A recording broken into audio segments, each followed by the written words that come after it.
What's cooking, folks? Vermillion Phoenix here, and today we're jumping into some more Orcs Must Die, or I should say we're talking about some more Orcs Must Die Unchained, because I'm here to talk about skulls. A lot of things that were originally asked to me when I started the channel, basically, how do I get skulls? And I made a video about, like, very long time ago, about AFKing in the baths, and I guess it got a ton of traction. As it's one of the most popular videos on my channel, and I think a lot of people assumed that I meant that that was the fastest way to get skulls. No, it's easy because, you know, set up a couple of traps and then walk away and then you come back into skulls, but it doesn't actually get you a good amount of skulls for the time spent. If you're looking to be efficient with the spending of your time to gain those skulls, you're gonna have to do a very different approach, and I'm here to talk to you about what that might be. So I'm going to cover mainly the best way to get skulls, which is Chaos Trials. Not in depth, but basically how to gain access to them so you can start to complete them, and basically some prerequisites to get you in there. But first, let's talk about the basic ways that you actually get the skulls so you know where they're coming from. First is going to be this quest that you see on the right side. Everybody should be getting one of those per day, with the heroes that they have unlocked being one of the quests. It's always a challenge with a specific hero, and by completing it, you get 500 skulls. You always want to get that completed whenever you log in, because that's automatically 500 skulls, and that's the biggest payout that you'll get for any particular achievement outside of going super far in a Chaos Trial. Chaos Trials are the only thing that can get you more skulls than that, besides actually spending some form of other currency. So it's important to understand where that's coming from, and early on, that is a lot of skulls, because most upgrades for your traps are going to be able to be covered by just one or two of those in the beginning. Then you look at your account level. A lot of people don't realize it, but every time your account level increments, you gain a level. You also get 250 skulls. Now, the reason that a lot of people don't realize this is because there is no signifier that specifically says when you receive those skulls that, you know, they're level up skulls. They just get rolled into the skull tally from you completing the map, and it looks like, oh, I just got a randomly large payout.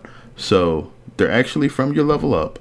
Every time you level up, you get 250 of these, so there's close to 25,000 skulls just sitting there for you to gain by increasing your account level. Needless to say, the more you play, the more of these you'll get, and it's important to understand that you get these faster by playing higher difficulty maps, and also the weekly challenges are a good source of XP based on the time spent. So that's the run-of-the-mill stuff. You got your quest, you got your levels. You'll get those. The levels will come automatically. The quest you might have to put a little bit of effort into.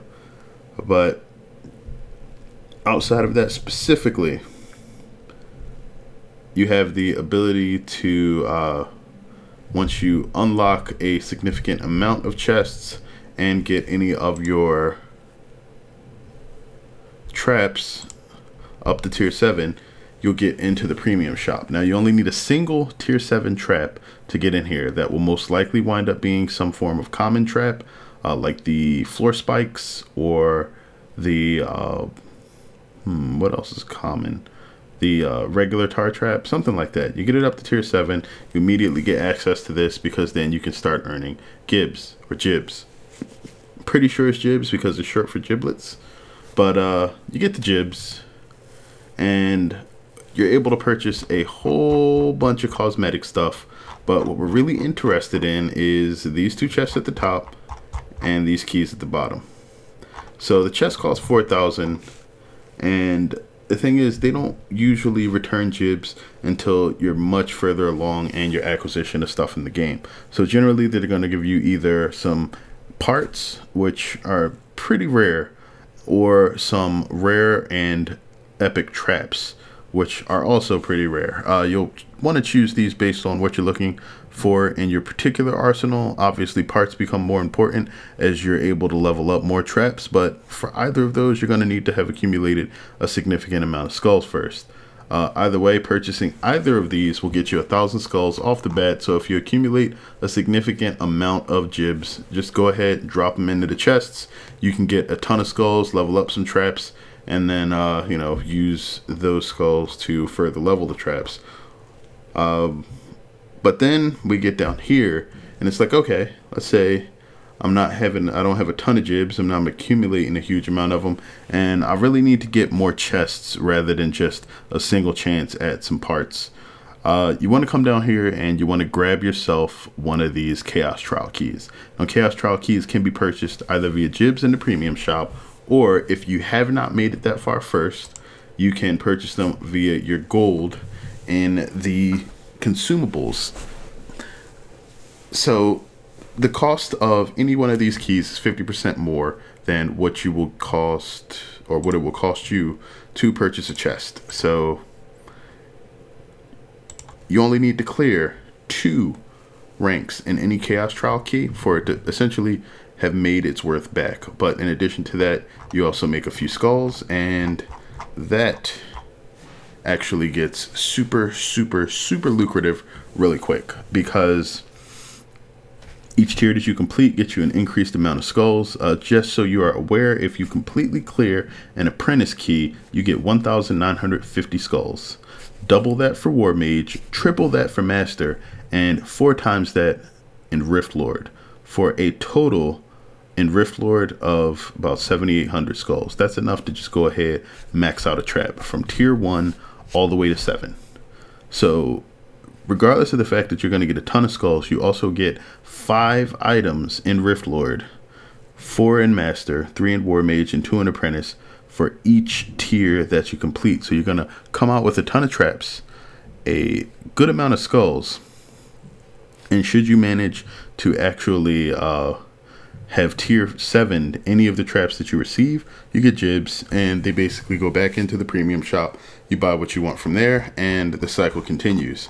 So I'm not sure if the premium shop will ever have any more cosmetics added into it, but just the keys and the chests sort of form a good cycle for players to sort of flesh out the rare elements in the game that they're looking for. So while the parts chest will generally give you a lot of random parts, you can flesh out the amount that you have. I have gotten a few springs from it, but I know that there are some people that have not had good luck with it, and it's basically because there's a lot of RNG in it. Traps also don't have good return. I personally would not be looking for specific parts when I'm purchasing either of these. I'm really just looking to get the skulls out of it and hopefully get something else. But I think for the most part, because of the fact that generally I think the game is going to be supported more by the release of new heroes than it will be new traps in the future, just because, you know, every time new traps or a new difficulty has been mentioned, and I think that it's pretty much been surmised in the forums that if the devs actually release new traps for the game, they will probably do it as a new difficulty tier, and then maybe have the levels from 75 to 100 be added there. But I don't know, that just may not necessarily be the case. It could be a situation where we get an influx of new heroes like we did with the Bushing update in Elin, and yeah, that could be pretty nice. But I don't know when new traps or anything like that will happen, or if they'll happen. But let's get over to the Chaos Trials. Actually, one last thing before we do. Chaos keys can be earned from any of these 4 modes. Basically, every mode except for the Chaos Trials themselves can get you a key. Survival is the most obvious way. You have a higher chance to get a key the more time you spend in a level. I believe it's tied to the experience in some esoteric fashion. But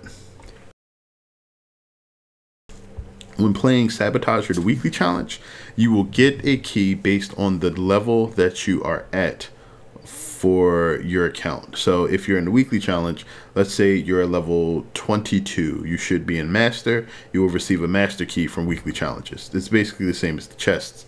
However, if you are level 45, you will get a Rift Lord key from the weekly challenge. The same should basically work out in Sabotage. That could be changed slightly if you happen to get paired with somebody whose average level pulls you up or down a bit. But generally speaking, once you get into Rift Lord, you will probably hover around Rift Lord keys eternally. So the only way to get keys for earlier difficulties are by dumping jibs on them, which is easier than actually trying to farm lower difficulty maps just because they're cheaper in the store. But also, if you just want to farm them without having to pay jibs, you can choose survival and then choose the challenge level that you want to earn a key for, play a few maps there, and eventually one will drop. For Rift Lord, I seem to have been getting about one every 4 completed games, so that might be high. But generally speaking, I think about somewhere between 4 and 8 games you'll probably see a key drop. Some people I play with actually have way more keys than I do, so I'm sure that can even go lower. But you know, it's random chance based on how long you play, how well you do, things like that. So that's nice, but you don't have to throw money at it if you want the keys, just so you're aware.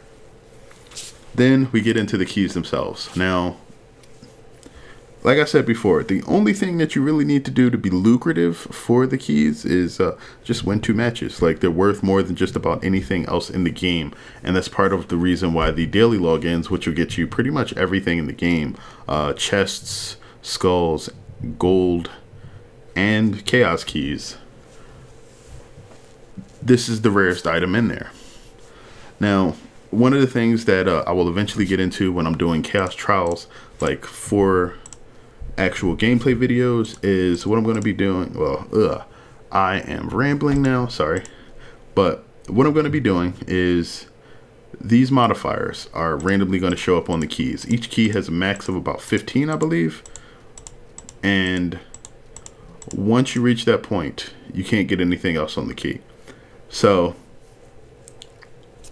I'm going to talk about the keys before I play them, analyze what's currently on them, and talk about how I want to attack that particular challenge. They can come in a variety of different ways. Every time they're adding a new patch to the game, generally they're adding some new wave of modifiers and tweaking how they actually spawn. So that also makes things interesting, because the more things that they add to the Chaos Trials system, the more interesting and diverse the experiences in the game will become. Sometimes it can become significantly harder, especially when you screw with things like economy, or sometimes it can even get slightly easier, but paired with like different challenges that you may not normally face on the stages. So if you are here for the challenge and not necessarily just to farm up stuff, then Chaos Trials will definitely be for you. And once you get past just the first tier of Chaos Trials, and even at the first tier, it's infinitely more lucrative than anything else that you can do in the game. Reaching 5 stars on an apprentice map, on actually 5 stars on an endless apprentice map, which can take about 45 minutes to an hour easily, will get you about the same amount as clearing 2 Chaos Trials on apprentice. And once you clear that second Chaos Trial, every other Chaos Trial after that will both be faster than the endless maps and get you more skulls than if you had actually just cleared the endless map again for another hour. So the amount of time that you spend here is much lower, and the rewards are far higher. So this is really where people that are trying to grind through the game are wanting to spend their time. And the most important part of it, or I should say the nicest thing that the devs have allowed, is that you can share keys. And this isn't like a situation where everybody has to use a key. If somebody has a key and you invite 2 friends, you split the key between all 3 of you. You only lose 1 life if you lose, but however, if you win, all 3 players get the chests, the skulls, everything. So feel free to invite your friends. Feel free to discuss strategies between yourselves. It's important to understand what you're doing before you go in here, because these modifiers will make things much more difficult. And have fun. That's the most important part. But this is where you'll want to be for your skulls. So I hope you guys do enjoy these. And you know, I definitely want to say, because I haven't said it enough, but like out of all of the things that people have griped with about the changes in the game from back when I first entered here to this is probably one of the most player positive things that they've offered. It's infinitely changing challenges. It's a lot of rewards for the players for actually competing in them. It fosters a sense of community by being able to share the keys. There's just a lot of good here. So thanks, Robot, and thank you guys for, you know, actually sticking in the game long enough for this to happen. But that's going to be it for today. I'm going to try to keep Talkie videos like this to a minimum. Not because I don't want to do them, but because I want to try to make more in-depth things that are kind of talkative. And I'll leave those for Wednesdays on the channel from now on, I believe. So we should get about one of these a week, maybe an extra one on the weekends if I deem it so, and I have the time to put it together. But I think I'm going to focus around that Wednesday on putting out gameplay videos, and on the weekends, if I don't do something like this, then what it'll be is an alternate game, something that's non-Orcs. But yeah, that's kind of the schedule that I'm thinking of going into 2018 with. Hopefully I can keep it up, and hopefully that means new good things for the channel. If we can actually beef up the numbers here a little bit, then I might be able to start doing giveaways and stuff. But I don't know. That's all speculative. It's not in stone, but I don't know. I love this. I love doing this. I love you guys, and I am so ready for next year. But thanks as always, and until next time, have a good one, folks.